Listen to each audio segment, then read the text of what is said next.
This is a Jeep Grand Cherokee WK2. It's got the 3-litre diesel engine in it and it has the bottom end bearing knock. It's a super common issue with these engines and we've unpacked this in depth across a number of videos and our social media platforms. This video is not so much about that. It's more unpacking the decision that these customers are now faced with when it comes to, do they put a brand new engine in it?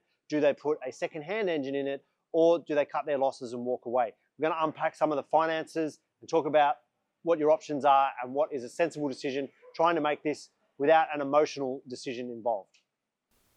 Before we get into that, we need to address the misconception that the Jeep is a bit of a lemon or that it breaks down at a higher rate than most other vehicles. This isn't true. What you're actually dealing with as a consumer and an owner of a Jeep Grand Cherokee is two issues. One is the Jeep breaks down at the same rate as any other vehicle. If you look at anything in the Toyota range that's used for towing, D4D is the most popular engine in those Toyotas. They've got problems with injectors and blowing holes in pistons. If you're looking at Ford Rangers, the late models are common with transmission issues. The newer models are running the same motor that's in a Land Rover Discovery, using the same engine platform. That engine's known for snapping crankshafts, blowing turbos and things like that. My point is, I'm not here to throw one brand under the bus over another one. All vehicles break down at a similar rate. The issue that most people are facing with Jeep is the parts are generally dearer than a Japanese or Korean made vehicle, and for some reason, mechanics across the country are too scared to get involved in them. So they're not a lemon. They don't break down any more or less than any other vehicle on the road, but you need to find someone who does know the product. Okay, so if you're now faced with this big end bearing knock, chances are you've been using it for towing. The reason that I say that is it is my belief that the combination of this engine, the 8-speed transmission, and towing heavy weights is what actually causes the bearing failure. So we've done some videos on that and unpacked it and done a few engine teardowns explaining why this happens. If you want to find out more about that, check out our other videos. So now we're looking at an engine replacement.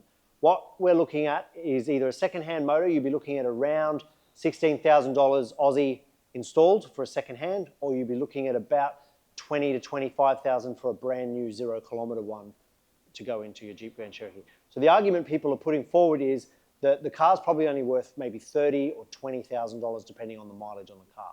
You're not comparing fair stats when you make that argument. Yes, market value of the car right now is maybe only $20,000 or $30,000, but the car brand new is an $80,000 vehicle that's capable of towing, that falls into the luxury category and is a beautiful vehicle to drive. You cannot go out and buy anything even close for $20,000, $25,000, $30,000 that will do what you need it to do.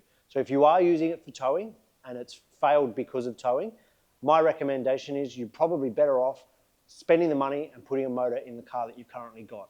You will regret walking away from it, buying something else.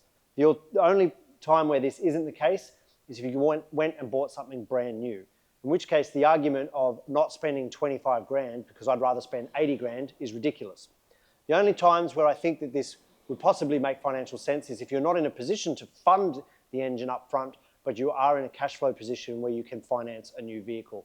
Bear in mind here, you're probably paying something like 9% over 5 years on a depreciating asset.